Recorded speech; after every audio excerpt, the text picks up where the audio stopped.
Seaburgh is a small town by the sea on the east coast of England. This part of England is called East Anglia. I went to Seaburgh for a holiday in 1919 with my friend Henry Long. There were few visitors in Seaburgh that year. There was only one other visitor in our hotel. His name was Paxton. Paxton was a tall, thin young man. He looked worried and unhappy.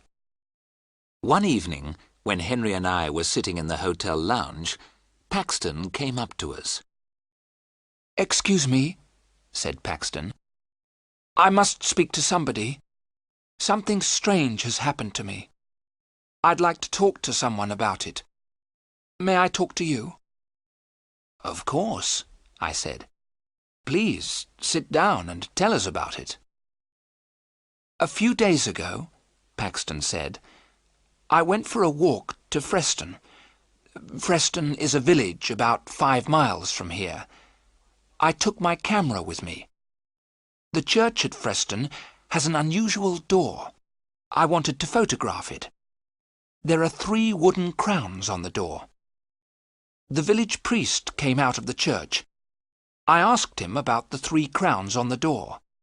The priest told me a strange story. Many years ago," said Paxton, "Anglia was a kingdom. The last king of Anglia died over 1,000 years ago. When he died, his 3 crowns disappeared. The people believed that the crowns were magic. They believed that the crowns were buried in different places. The crowns guarded the coast against enemies from across the sea. About 300 years ago, one of the crowns was found. It was secretly sold. No one knows what happened to it after that." "What about the other 2 crowns?" asked Henry. "The second crown was washed into the sea. It was never found again." "What about the 3rd crown?" I asked Paxton. "Was it ever found?" "I'll tell you about that," answered Paxton. "There was a family here called Ager. The people believed that the Agers were guardians of the 3rd crown. The last Ager died a year ago, in 1918. He had no children. I found his grave in the churchyard. I wrote down what was written on the gravestone. William Ager died the 21st of December, 1918, aged 28 years. Later, I went to the bookshop in Freston. By chance, I found an old book dated 1740. Inside it were some lines of poetry. "Nathaniel Ager is my name. I own the hill above the sand. All Ager's duty is the same, to guard the crown that guards the land. When I am dead and in my grave, and all my bones are rotten, my sons shall keep my name alive. It shall not be forgotten." The picture sequence from the cinema has finished. You can look at it once more if you want. I bought the book and walked back towards Seaburgh. I found the house where William Ager had lived. The house is halfway between Freston and Seaburgh. Above the house is a small hill. There is a circle of trees on top. I knew that this was the place. "The place for what?" I asked. Henry and I were becoming tired of this long story. "The place where the crown was buried," said Paxton. "And did you find this crown?" I asked in a tired voice. Paxton's answer surprised us both. "I have it in my room," he said. "Come and see it, then you'll believe me." Henry and I did not believe him. We thought that Paxton was not telling the truth. But we stood up and followed him. Paxton led us to his room. He opened a suitcase. Inside the suitcase was something wrapped in newspapers. He unwrapped the newspapers. There was a crown. The crown was made of silver. It was a circle of metal with 4 jewels. I put out my hand to touch it. "Don't touch it!" Paxton cried, and held the crown away from us. "Why not?" I asked in surprise. "We won't take it from you." "I'm sorry," said Paxton. "It's because—" He looked round the room in a strange way.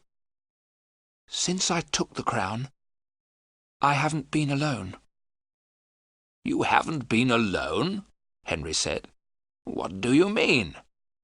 Then Paxton told us more of his story. "After I'd been to Aga's house, I came back here. I got a spade and a lantern. When it was dark, I went back to the hill above the house. I started to dig a hole at the top of the hill, in the centre of the circle of trees. As I was digging," Paxton went on, "I was sure someone was watching me. Once I thought I saw someone, but I wasn't sure. The person was always behind me. Once I felt someone pulling my coat. But then I found the crown. At that moment I heard a terrible cry behind me." "Who cried out?" I asked. "I couldn't see anyone," Paxton answered. "But I think I know." He pointed to a book on a table beside the bed. "Every time I come back to my room, the old book is open." I looked at the table. The old book was open at the first page. I saw the name, William Aga, 1890. "So you think that William Aga is following you?" I said. "But William Aga is dead." "It's the ghost of William Aga," said Paxton. "He won't leave me alone. He wants the crown, but he isn't strong enough to take it from me." "And what will you do with the crown?" I asked. "I'm going to put it back," said Paxton. "If you put it back, will William Aga's ghost leave you alone?" I asked. "I don't know," said Paxton, "but I must try." I saw that Paxton was very, very frightened. "Then we shall help you put it back tonight," I said. As I spoke, a shadow moved in the room. Paxton saw it and looked terrified. The picture sequence from the cinema has finished. You can look at it once more if you want. That night, as we left the hotel together, I spoke to the hotel porter. "It's a warm night," I said. "We're going for a walk. We may be back very late." "I'll wait for you, sir," said the porter. "I won't lock the front door until you return. The other gentleman isn't staying in the hotel, is he?" "What other gentleman?" I asked. "The gentleman who's with Mr. Paxton," said the porter. "No," I replied quickly. I did not tell the others what the porter had said, but I had seen it too. When the three of us were together, I thought I saw another person in the room with us. It took us half an hour to walk to William Aga's house. The road went along beside the beach. The beach was a lonely place at night. We saw the hill above the beach. The sea was calm. The moon was shining behind the trees on the hill. We climbed to the top of the hill. We had forgotten to bring a spade. Paxton did not care. He began to dig with his hands. As soon as he had dug the hole, Paxton put the crown in it. He covered the crown with earth. "It's back," he said in a loud voice. "Will you leave me in peace now, William Aga?" We heard nothing, but Paxton turned to us and said, "William Aga says never." We took Paxton back to the hotel. He walked in silence, looking down at the ground. "Don't worry," I said. "Everything will be all right tomorrow. We'll put you on a train to London. As soon as you're on the train, you'll forget all about this." "He'll never let me go," Paxton said. The picture sequence from the cinema has finished. You can look at it once more if you want. The next morning, Henry knocked on my door before 7 o'clock. "Let's go and have breakfast," he said. "Then we'll take Paxton to the railway station." I got dressed and went downstairs. Henry was waiting for me. "Have you seen Paxton?" I asked Henry. "He's not in his room," he said. "I thought he was with you." We went quickly to the porter. "Have you seen Mr. Paxton this morning?" I asked. "Yes, sir," said the porter. "He went out a couple of minutes ago. In fact, I thought he was with you, sir." "With me?" I asked in surprise. "Yes, sir," the porter said. "I thought you were outside the hotel calling for him. It looked like you, sir. But I was reading the paper.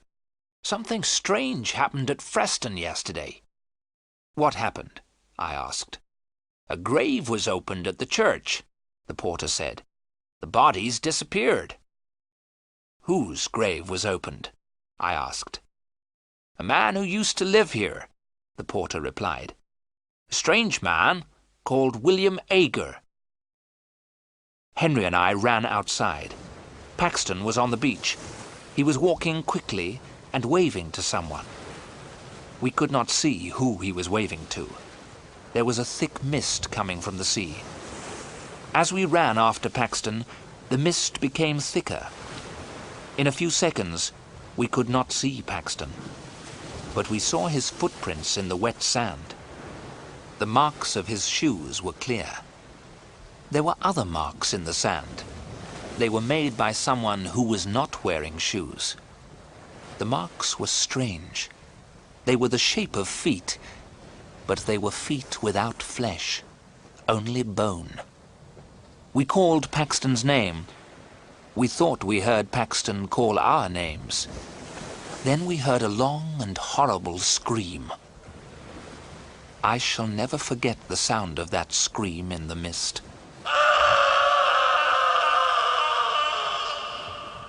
We stopped. We were afraid. We did not want to meet the creature that Paxton had met. We both knew that Paxton was dead. We walked forward slowly. A few yards away, we found Paxton's body. His mouth was full of sand and stones. His neck was broken. We heard a strange laugh in the mist. It was not the laugh of a living man. Henry and I were terribly afraid.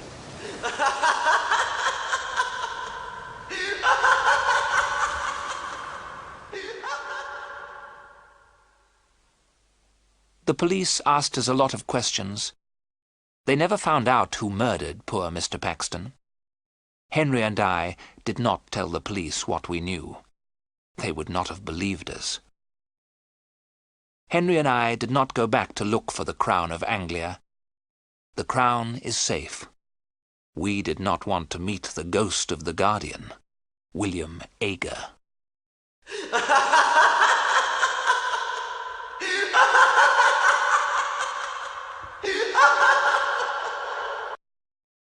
The picture sequence from the cinema has finished.